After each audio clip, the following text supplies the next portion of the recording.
Raveena kitchen में काम कर रही थी, तभी उसकी सास सुनीता उसके पास आती है और कहती है, रवीना बहू जल्दी से किचन का काम ख़त्म करके कुछ अच्छा सा खाना बना ले। लेकिन माँ जी खाना तो बना हुआ है। हाँ मैं जानती हूँ खाना बना हुआ है, लेकिन कुछ ढंग का बना ले क्योंकि तेरी बुआ सास आ रही है। बुआ सास आ रही है? वो भी अचानक? कुछ हुआ है क्या माँ जी? बुआ जी अचानक घर आ रही हैं? अरे नहीं रवीना, कुछ नहीं हुआ। बहुत दिन हो गए थे उन्हें यहाँ आए हुए, इसलिए कुछ दिन यहाँ रहने के लिए आ रही हैं। ठीक है माँ जी, मैं अभी बुआ जी के लिए कुछ अच्छा बना देती हूँ। आप मुझे बताइए ना उन्हें खाने में क्या पसंद है, वही बनाती हूँ मैं। बहू देख, वो गांव से आ रही है, इसलिए कुछ सादा खाना ही बना ले। और हाँ, ध्यान रहे कि उनके सामने तो अपने सर से पल्लू मत हटाना। वो गांव से है ना, इसलिए थोड़ा गांव वाली सोच है उनकी। माँ जी आप बिल्कुल भी चिंता मत कीजिए, मैं सब संभाल लूँगी। रवीना की बात सुनने के बाद सुनीता को सुकून मिलता है और वो चैन की सांस लेकर वहाँ से अपने कमरे में चली जाती है। लेकिन क्या सच में रवीना अपनी बुआ सास को संभाल पाएगी? ये तो हमें तब पता चलेगा जब उसकी बुआ सास सावित्री वहाँ आएगी। रवीना अपनी बुआ सास के लिए दाल, चावल और कुछ पकौड़े बनाकर तैयार कर देती है। कुछ घंटे बाद जब सावित्री आती है तो रवीना अपनी बुआ सास के पैर छूती है। दूधो नहाओ पुतो भलो। वैसे बहू घर तो बड़ा साफ सुथरा रखा हुआ है। हाँ जी जी, आखिर बहू किसकी है? अब मेरी बहू है तो साफ सफाई तो रखेगी ना। खैर छोड़ो इन सबको। आप ये बताइए, आपको यहाँ आने में कोई दिक्कत तो नहीं हुई ना? नहीं नहीं सुनीता, मुझे कोई दिक्कत नहीं हुई। हाँ बस थोड़ा एड्रेस भूल गई थी, लेकिन फिर याद आ गया। वो क्या है ना, बहुत समय हो गया है यहाँ आए हुए, तो थोड़ा ध्यान से हट गया था। अगर ऐसी बात थी बुआ जी तो आप मुझे बता देती, मैं इनको आपके पास भेज देती लेने के लिए। अरे कोई बात नहीं बहू, बड़े बड़े शहरों में छोटी मोटी बातें तो होती रहती है। सावित्री की बात सुनकर सब हंसने लगते हैं। थोड़ी देर बाद रवीना सावित्री को उसके कमरे में ले जाती है। कमरा देखकर सावित्री की आंखें फटी की फटी रह जाती है।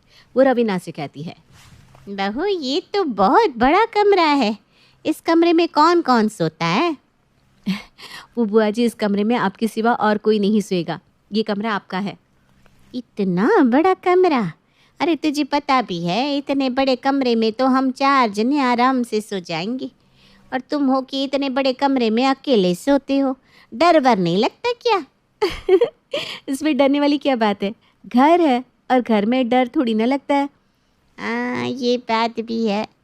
खैर कोई बात नहीं, मैं आज रात यहीं गुजार लूँगी, लेकिन आज मैं अकेले सो रही हूँ। कल से मैं या तो सुनीता के साथ सोऊंगी या फिर तेरे। रवीना अपनी बुआ सास को कोई जवाब नहीं देती और वहाँ से चली जाती है। रवीना के जाते ही सुनीता अपनी ननद सावित्री के कमरे में आती है। जी जी, कोई दिक्कत तो नहीं है ना? यहाँ पर सब ठीक लग रहा है ना आपको? हाँ सुनीता सब ठीक तो है, लेकिन ये कमरा ना बहुत बड़ा है। ऊपर से इस कमरे से बाहर का नज़ारा बराबर दिखता है। मैंने सुना है ऐसे कमरे में अक्सर भूत प्रेत का साया होता है। नहीं नहीं जीजी, ऐसा कुछ नहीं है। यहाँ पर कोई भूत प्रेत नहीं है। और वैसे भी आप तो गांव की है, गांव के लोगों को भूत प्रेतों से डर थोड़ी ना लगता है।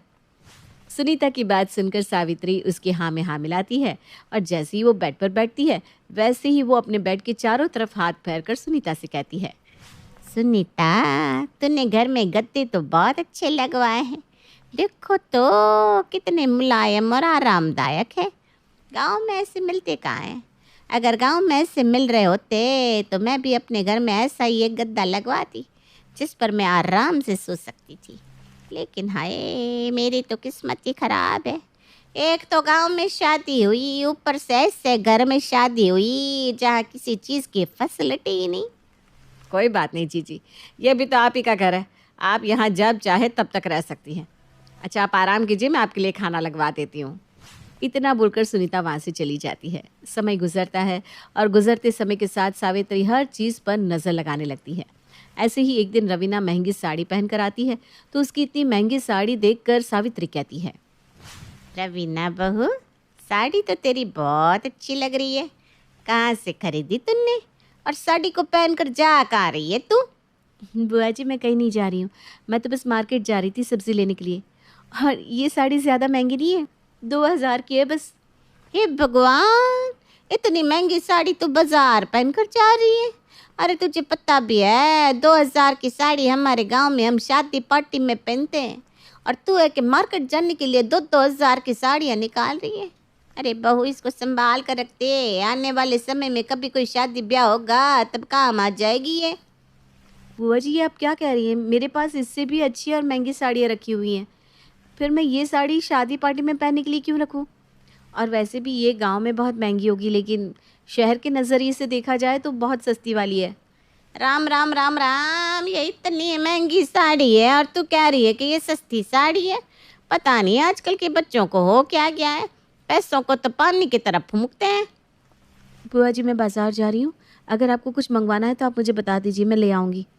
इतना बोलकर रवीना आगे की तरफ बढ़ती है, लेकिन वो सावित्री की बात काट देती है। ये देखकर सावित्री रवीना से चिढ़ जाती है और वो सीधा पहुंचती है सुनीता के पास। जी, क्या हुआ? आपका मुंह गुस्से से लाल पीला क्यों हो रहा है? कोई बात है क्या? क्या बताऊं सुनीता, तूने तो अपनी बहू को अपने सर पर चढ़ा रखा है। अगर उसे अपने सर से नहीं उतारेगी ना तो वो तेरे सर पर चढ़ के तांडव करने वाली है। अरे पर हुआ क्या, कुछ तो बताइए। सुनीता की बात सुनकर सावित्री उसे सारी बात बताती है। वो जानने के बाद सुनीता कहती है, जी, वो शुरू से शहर में रहती आई है, उसने कभी गांव को देखा तक नहीं है, इसलिए उसे गांव के तौर तरीकों के बारे में कुछ नहीं पता। और वैसे भी जो बच्चा शुरू से शहर में रहता आया हो, उस पर हम गांव के तौर तरीके थोप कर उसे कैदी तो नहीं बना सकते ना। सुनीता, तेरी बात तो बिल्कुल सही है, लेकिन बहू को इतनी आज़ादी भी नहीं देनी चाहिए कि वो हमारे सर पर चढ़ कर नाचे। बाकी तेरी बहू है, तुझे जो करना है कर, लेकिन मेरी मान तो उसको इतनी छूट मत दे ताकि आगे चलकर तुझे ही दिक्कत हो। इतना बोलकर सावित्री वहाँ से चली जाती है।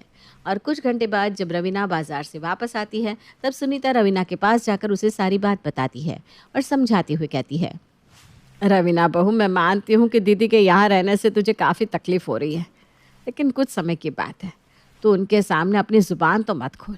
मेरा मतलब है कि तू उन्हें लगे मुँह जवाब मत दे। गांव में ना ऐसा नहीं होता है जैसा यहाँ शहर में हो रहा है, इसीलिए तू उन्हें थोड़ा समझने की कोशिश कर। हाँ माँ जी, आप सही कह रही हैं, शायद मेरी ही गलती है, मुझे बुआ जी के सामने वो साड़ी पहनकर जाना ही नहीं चाहिए था। खैर कोई बात नहीं, मैं बुआ जी की फेवरेट डिश बनाकर उन्हें इम्प्रेस करने की कोशिश करूँगी और उनसे माफ़ी भी मांग लूँगी। रवीना और सुनीता आपस में बात कर रहे थे, लेकिन उन दोनों की ये बात दूर खड़ी सावित्री सुन लेती है और बिना कुछ कहे अपने कमरे में चली जाती है। और कुछ घंटे बाद रवीना बुआ जी की फेवरेट डिश बनाकर उसके पास ले जाती है। बुआ जी देखिए, मैं आपके लिए क्या बनाकर लाई हूँ, आपकी मनपसंद मखाने वाली खीर। बहू, इन सब की क्या ज़रूरत है, वैसे भी मैं तो हर चीज़ में कमी ही निकालती हूँ। नहीं बुआ जी, ऐसी कोई बात नहीं है, गलती मेरी ही है जो मैंने आपकी बात को इग्नोर किया और आपको हर्ट किया। हो सके तो मुझे माफ़ कर देना। नहीं बहू, माफ़ी तुझे नहीं बल्कि मुझे मांगनी चाहिए। तेरी बुआ गरीब है ना, इसलिए उसने आज से पहले इतनी महंगी और इतनी बड़ी चीज़ देखी नहीं, इसीलिए ना मैं ऐसा बोल पड़ी। नहीं बुआ जी, ये आप कैसी बात कर रही हैं? और किसने कहा कि आप गरीब हैं? आप बिल्कुल गरीब नहीं हैं। वैसे भी अगर आप मुझे किसी चीज़ के लिए रोक रही हैं, टोक रही हैं, तो मेरे अच्छे के लिए ही होगा ना। रवीना की बात सुनकर सावित्री उसे गले से लगा लेती है।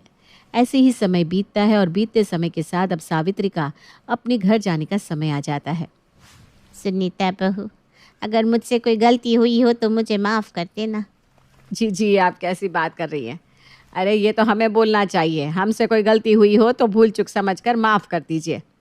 नहीं सुनीता, तुमसे गलती नहीं हुई, बल्कि तुमने तो मेरा मान सम्मान रखा, बहू को भी काफ़ी समझा कर रखा। सावित्री सबको गले से लगाती है और इस तरह वो दोबारा अपने गांव चली जाती है और यहाँ रवीना एक बार फिर अपनी सास सुनीता के साथ खुशी से रहती है।